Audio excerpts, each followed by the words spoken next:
మంచిగా ఉంది. నేను చేసినటువంటి సేమియా ఇంత అయ్యిందనమాట. భోగి స్పెషల్ సేమియా పాయసం మనం చేతితో వేసినటువంటిది. నేను చేయితో 5 days చేసా.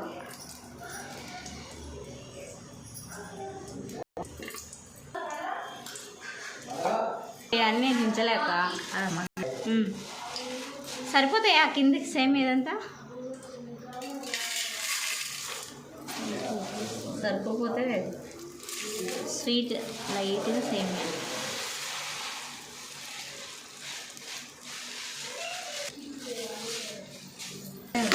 కాదమ్మా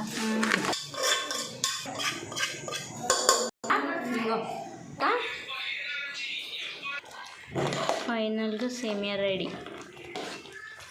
అడగట్టిందా?